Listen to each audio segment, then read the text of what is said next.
통해 지금 이 시대를 살아가면서 점검해야 될 것은 무엇입니까?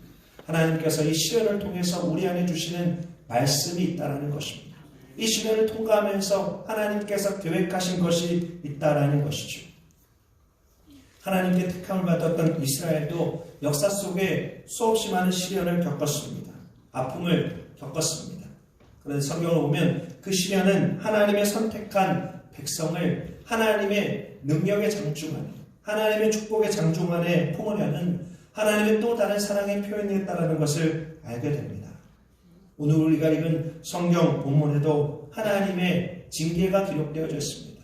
이 징계는 일시적인 징계입니다. 그리고 그 징계 속에서 하나님을 사랑하시는 하나님의 모습이 그려져 있습니다. 그리고 징계의 이유도 드러나는 것들을 보게 됩니다. 저는 오늘 성경 본문에 있는 말씀이 코로나 바이러스로 고통의 터널을 통과하는 우리들, 특별히 하나님의 백성들에게 주시는 하나님의 귀한 깨달음과 확신이 있다라고 믿습니다. 이 말씀을 나누는 동안 이 땅과 교회 그리고 저와 여러분을 향한 하나님의 뜻을 발견하는 축복의 역사가 있게 되시기를 예수님의 이름으로 축원드립니다.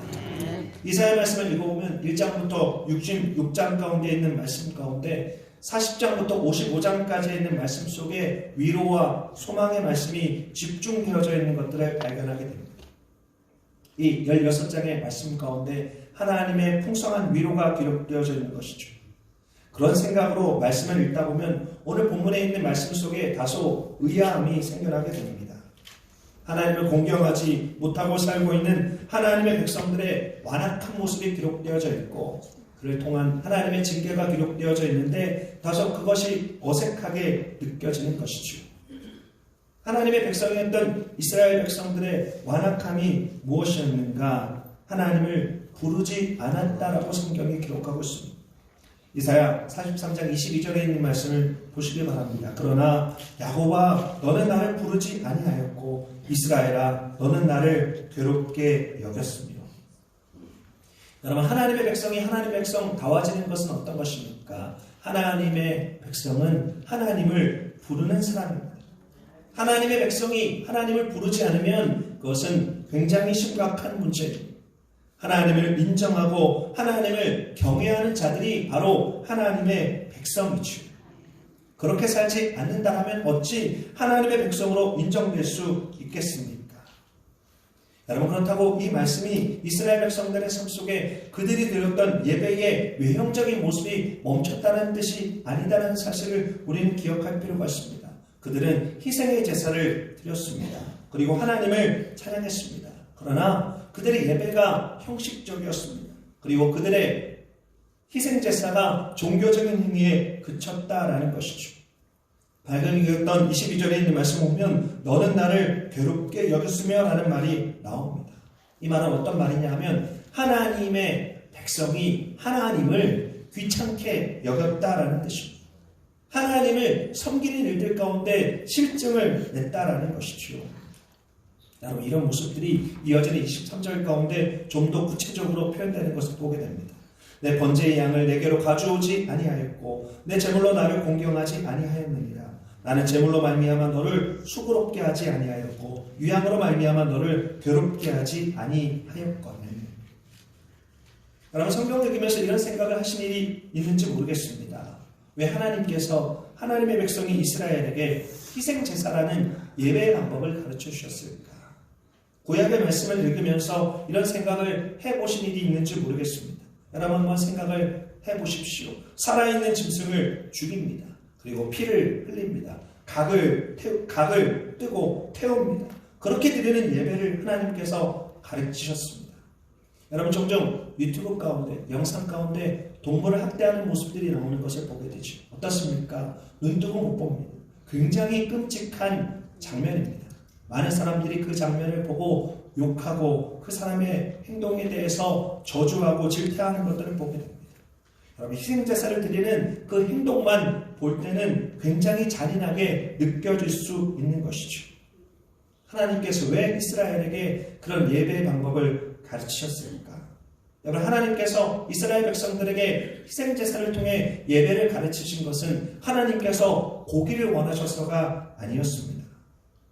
자기 자신을 대신해서 참혹하게 살해당하는 동물을 보면서 죄의 결과가 얼마나 무서운 것인지 알게 하기 위해서, 죄의 대가가 어떤 것인지 알게 하기 위해서였다라는 것이죠. 그래서 그 제사를 드리면서 다시 죄짓지 말고 의롭고 거룩하게 살겠다는 결단을 하는 것이 하나님께서 가르치셨던 희생제사의 예배 방법의 목적이었던 것입니다. 하나님께서 관심 가지셨던 것은 그러므로 제사 자체가 아닙니다. 제사를 드리는 사람들의 마음과 거룩한 삶에 관심이 있으셨다는 것이죠. 그런데 이스라엘은 이런 하나님의 본래 의도를 이해하지 못했습니다. 마치 하나님을 피해 굶주려 있는 이방 신처럼 생각했던 것이죠. 무언가 자신이 부족해서 제물을 요구하는 존재로 오해했던 것입니다. 그래서 마음을 들이지 않고 아무 의미 없이 형식적인 제사만 드렸습니다. 심지어 그것도 시간이 지나면서 올바르지 않은 방법으로 드렸고 합당하지 않은 제물로 하나님께 드렸습니다. 그것이 하나님께 괴로움이 되었던 것이죠. 이어지는 24절에 있는 말씀을 보면 그것을 좀 더 구체적으로 알 수 있는 것입니다. 여러분, 이스라엘의 삶 속에, 하나님의 백성의 삶 속에 예배의 완전한 실패가 기록되어져 있는 것들을 보게 됩니다. 여러분, 어떤 것이 문제일까요? 하나님의 백성이 하나님 백성답지 않으면 문제가 생깁니다. 여러분, 이것이 우리가 겪고 있는, 이 땅이 겪고 있는, 그리고 당시 이스라엘 백성들이 겪었던 징계의 이유가 되는 것이죠. 여러분, 우리가 분명히 기억해야 합니다. 하나님의 백성이 하나님 백성답지 아니하면 징계가 임할 수밖에 없는 것이죠. 여러분, 방금 우리가 22절에 있는 말씀을 읽었습니다. 22절 바로 앞에 있는 21절에 있는 말씀이 무엇일까요? 우리가 잘 아는 말씀입니다. 여러분, 이 말씀을 기억하시려면 이렇게 기억하시면 됩니다. 이사야의 약자가 4입니다. 432. 이사야 43장 21절에 있는 말씀이죠. 이것이 우리들의 삶의 목적입니다. 이 백성은 내가 나를 위하여 지었나니 나를 찬송하게 하려 함이니라. 여러분, 하나님께서 하나님의 백성을 택하신 이유, 그 백성을 백성답게 하신 이유는 하나님을 영화롭게 하기 위해서입니다. 여러분, 이것이 하나님의 백성의 존재 목적입니다. 여러분은 그 목적을 잃어버리고 하나님을 인정하지도 않습니다. 하나님을 높이지도 않습니다. 오히려 하나님을 귀찮아하니 하나님께서 그들을 징계할 수밖에 없었던 것이죠.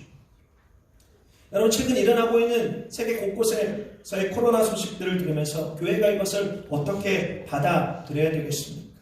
하나님의 백성인 저와 여러분이 이것을 어떻게 받아들여야 되겠습니까?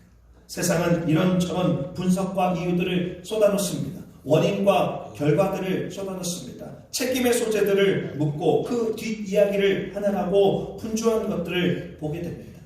여러분, 그것은 세상 사람들이 지금 이 때를 지나가면서 하는 일들입니다. 그렇다면 저와 여러분들에게 하나님께서 원하시는 것들은 어떤 것인가요? 교회 원하시는 것은 어떤 것인가요? 이러한 때에 교회에 할 일은 우리 자신을 겸허하게 돌아보는 것입니다. 우리 자신을 겸허하게 돌아보면서 하나님의 백성인 우리가 하나님의 백성답게 살았는가? 하나님의 백성답게 우리들의 삶 속에 하나님의 영광을 드러내었는가? 우리 자신을 겸허하게 살펴보고 돌이키는 것이 우리의 태도가 되어야 되는 것이죠. 구약성경 사사기 전체를 요약하는 한 구절의 말씀이 있습니다. 사사기 21장 25절에 있는 말씀입니다. 그때에 이스라엘에 왕이 없으므로 사람이 각기 자기의 소견에 옳은 대로 행하였더라. 여러분, 이스라엘에는 진짜 왕이 계셨습니다. 바로 야훼 하나님이 진짜 왕이셨죠. 여러분, 그런데 그들의 마음속에, 그들의 삶 속에 왕이 없었습니다. 그래서 하나님의 뜻이 아닌 자신의 생각에 옳은 대로, 자신의 마음에 내키는 대로 행했습니다. 그런데 거기도 문제가 됨에도 불구하고 그것이 하나님의 뜻이다 갖다 붙인 것이 그들의 죄악의 플러스 알파가 된 것들을 보게 되죠.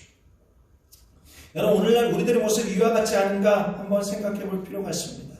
진짜 하나님을 밀쳐내고 하나님의 통치의 원칙인 말씀들을 밀쳐내고 그렇게 살아가는 것이 우리의 모습이 아닐까 돌아보는 것이 필요하다라는 것이죠. 하나님께서 저와 여러분의 삶이, 그리고 하나님의 백성의 공동체인 이 워싱턴 수봉 제일교회가 하나님의 백성답게 다시 그 삶이 세워지기를 원하고 계신 것입니다. 그렇게 세워지만 이 땅 가운데 소망이 있는 것이죠. 그를 통해서 이 땅에 하나님의 거룩한 부흥이 시작되게 될 것입니다. 여러분, 그 하나님의 계획과 섭리를 바라보면서 하나님의 백성다운 우리의 삶을 회복하는 저와 여러분 되시길 바랍니다. 예배 시간 함께 기도하면서 하나님께서 우리 안에 원하시는 것이 어떤 것인지 발견하는 축복이 있게 되시길 바랍니다. 계속 이어지는 말씀을 보면 그럼에도 불구하고 하나님의 백성을 사랑하시는 하나님의 깊은 사랑이 기록되어져 있습니다. 이사야 43장 25절에 있는 말씀입니다. 다 곧 나는 나를 위하여 내 허물을 도말하는 자니 내 죄를 기억하지 아니하리라. 방금 읽었던 25절에 있는 말씀과 바로 앞에 있는 24절에 있는 말씀은 완전히 다른 말씀처럼 느껴집니다. 완전히 뉘앙스가 다르죠. 앞에 있는 말씀은 죄악을 기억나게 하시는 하나님의 말씀입니다. 하지만 25절에 있는 말씀 속에서 내가 죄악을 기억하지 아니하리라 말씀하십니다. 뭔가 큰 괴리감이 느껴집니다. 하지만 이 분명한 차이를 통해서 이 뚜렷하게 차이나는 그 말씀들을 통해서 하나님의 은혜가 무엇인지, 하나님의 은혜의 본질이 무엇인지 우리는 깊이 느낄 수 있습니다. 하나님의 은혜가 무엇입니까? 용서받을 만한 일을 한 사람, 한 일이 없는 사람이, 자격 없는 하나님의 백성이 하나님의 사랑을 입는 것입니다. 하나님의 용서를 입는 것입니다. 어떻게 보면 정말 바보처럼 사랑하시는 하나님의 깊은 사랑의 깊이가 느껴지죠. 하나님은 그의 백성 이스라엘의 죄악으로 괴로움을 겪으셨습니다. 그리고 무성의한 제사들 속에 치욕을 받으셨습니다. 상식적으로 볼 때 잘못을 사해줄 수 있는 이유가 전혀 없습니다. 하지만 하나님은 인간의 합리성을 뛰어넘으십니다. 하나님의 백성을 향한 무한한 사랑을 베풀어 주시죠. 25절에 있는 말씀을 보면 도말했다라는 말이 나옵니다. 이 도말했다는 말은 히브리어로 마하라고 하는 말입니다. 이 마하라고 하는 말은 완전히 지워버림을 의미하는 것입니다. 완전히 쓸어버림을 의미하는 것입니다. 완전히 깨끗해함을 의미하는 것입니다. 하나님은 그의 백성의 죄악을 기억하지 아니하실 것입니다. 이스라엘의 죄악을 기억하지 아니하실 것입니다. 여러분, 이 말은 죄악이 있는데도 죄악을 외면하시겠다는 뜻이 아닙니다. 하나님께서 그 죄악을 완전히 깨끗하게 쓸어버리시겠다는 뜻입니다. 하나님께서 그 죄악을 완전히 도말하시겠다는 뜻입니다. 그리고 그의 백성이 거룩하니 그 백성을 사랑하시겠다는 말이죠. 완전히 없애버리셨기에 기억하지 아니하시겠다는 약속이 기록되어져 있는 것들을 보게 됩니다. 비록 징계 가운데 우리가 있을지라도, 징계 가운데 이스라엘과 하나님의 백성들이 거한다고 할지라도 우리에게 소망이 있는 이유가 있습니다. 여러분, 우리들의 삶 속에, 우리들의 징계 가운데 소망은 그래도 우리를 사랑하시는 하나님 때문에 우리들의 삶에 소망이 있는 것이죠. 여러분, 만약에 징계 가운데 하나님의 사랑과 용서가 없다면 우리가 어디에서 소망을 발견할 수 있겠습니까? 징계 가운데 영혼력의 고통이 끊임없이 우리들의 삶 속에 찾아오게 될 텐데 어떻게 인생들이 그 시간들을 견딜 수 있겠습니까? 아무도 어떤 소망도 없이 그 시간을 채울 수는 없는 것이죠. 그러나 하나님의 사랑은 그래도의 사랑입니다. 포기하지 않는 사랑입니다. 그래도 사랑하시는 하나님, 그래도 그의 백성을 잊지 아니하시는 하나님. 호세아 11장 8절에 있는 말씀입니다. 에브라임이여 내가 어찌 너를 놓겠느냐, 이스라엘이여 내가 어찌 너를 버리겠느냐, 내가 어찌 너를 아드마같이 놓겠느냐, 어찌 너를 스보임같이 두겠느냐, 내 마음이 내 속에서 돌이켜 나의 긍휼이 온전히 불붙듯 하도다. 하나님께서 그의 백성들을 향해서 울부짖으십니다. 내가 너를 버리려고 하여도 내 마음이 도대체 허락하지 않는구나. 버리려고 하면 너를 향한 불쌍한 마음이 내 마음속에 불타오르는 듯 하여서 견딜 수가 없구나. 여러분, 이것이 바로 하나님의 사랑입니다. 그 하나님의 사랑이 저와 여러분들의 마음속에 충만하죠. 하나님의 거룩한 백성들의 삶 속에 가득한 것입니다.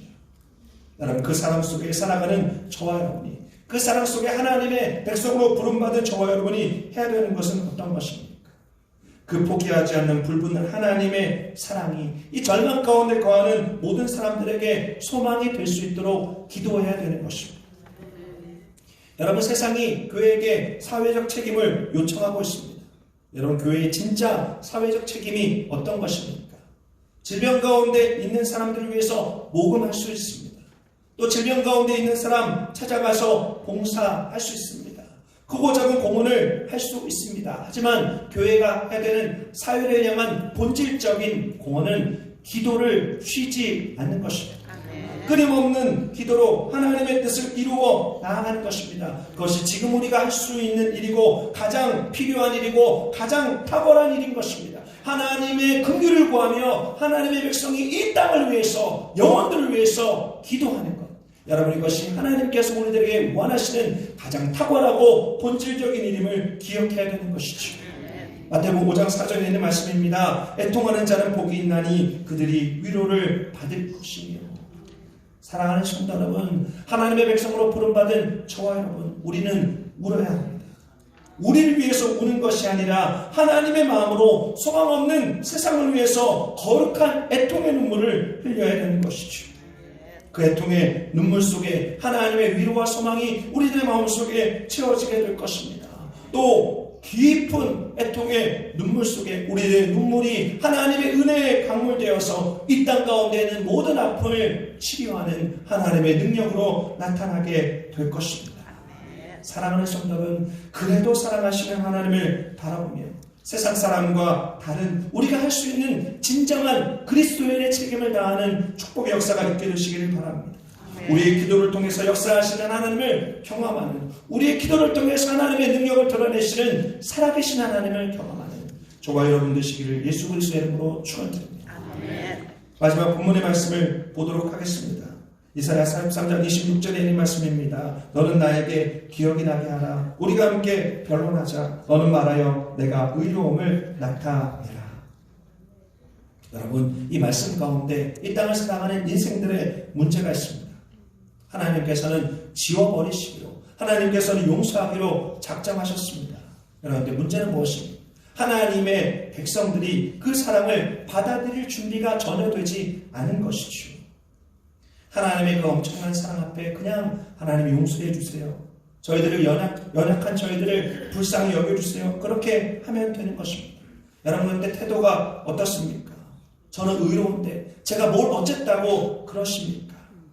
무자함 속에 하나님의 백성의 길에서 벗어난 자신의 모습을 인정하지 못하는 것입니다. 그래서 잊으려는 하나님 앞에, 지워버리려는 하나님 앞에 내가 매일 옳습니다. 내가 매일 옳습니다. 자신을 주장하며 하나님 앞에 오히려 죄악을 상기시키는 것이 이 땅에 있는 연약한 인생들의 모습이다라는 것이죠. 여러분, 이에 대해서 하나님께서 어떻게 말씀하십니까? 그래, 그렇다면 변론해보자. 그리고 이어지는 말씀을 통해서 하나님께서는 다시 죄악을 지적하십니다. 그리고 죄악으로 말미암은 재앙과 부끄러움을 선언하는 것을 보게 됩니다. 여러분, 그런데 제가 서두에 말씀드렸듯이 하나님의 백성들을 향한 이 징계는 일시적입니다. 영원한 것이 아닙니다. 그만큼 하나님의 사랑은 크고 위대합니다. 그러나 또 한 가지 기억해야 될 것이 있습니다. 하나님께서 우리 안에 허락하시는 징계에는 분명한 목적과 본질적인 결과가 있다는 것입니다. 하나님께서 진짜 기대하는 바가 있다라는 것이죠. 하나님께서 징계를 통해서 정말로 기대하는 바는 어떤 것인가? 그 징계를 통해서 오랜 죄악의 습관과 뿌리를 뽑으시는 계획이 있다라는 것입니다. 여러분, 오늘 본문 말씀을 통해서 우리가 분명히 알아야 되는 것이 있습니다. 징계의 본질적인 결과입니다. 징계를 통해서 하나님께서 기대하시는 것이 있습니다. 징계를 통해서 죄악의 습관과 뿌리를 뽑으시는 것을 하나님께서 기대하고 계시다라는 것이죠. 여러분, 27절에 있는 말씀을 보시기 바랍니다. 27절에 이렇게 기록되어 있습니다. 내 시조가 범죄하였고 너의 교사들이 나를 배반하였나니. 여러분, 시조는 어떤 것입니까? 그 가문의 출발점입니다. 맨 처음 조상이 범죄했습니다. 그리고 지금 현재 세워진 지도자들이 반역했습니다. 여러분, 이처럼 죄악의 뿌리는 깊고도 깊습니다. 조상이 범죄하고 지금 현재 리더가 범죄했으니 말 다 했습니다. 여러분, 그래서 하나님께서는 이스라엘에게 징계를 주십니다. 성전의 지도자들을 부끄럽게 하십니다. 오늘날로 치면 교회의 지도자들을 부끄럽게 하십니다. 적의 손에 잠시 하나님의 백성을 내어주십니다. 비방거리가 되게 하고 모욕거리가 되게 하십니다.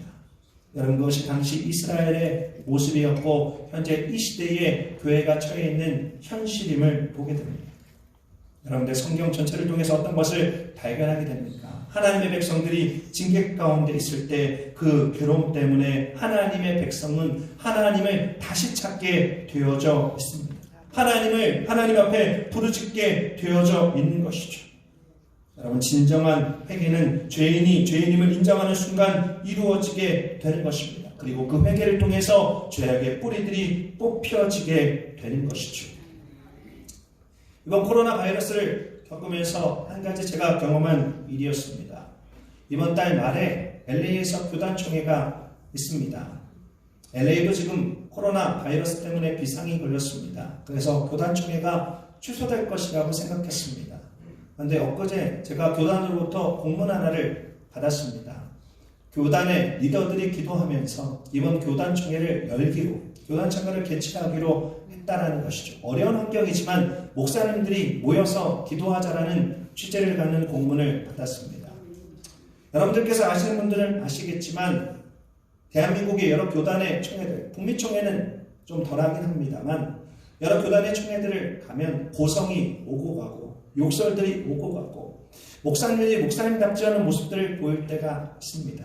그런데 제가 받은 공문 가운데 제 마음을 감동했다는 것은 이번 북미총회는 회의를 많이 하지 않고 최소한의 회의만 하고 나머지 시간들 속에 함께 기도하며 함께 예배하는 시간들로 드리려고 합니다.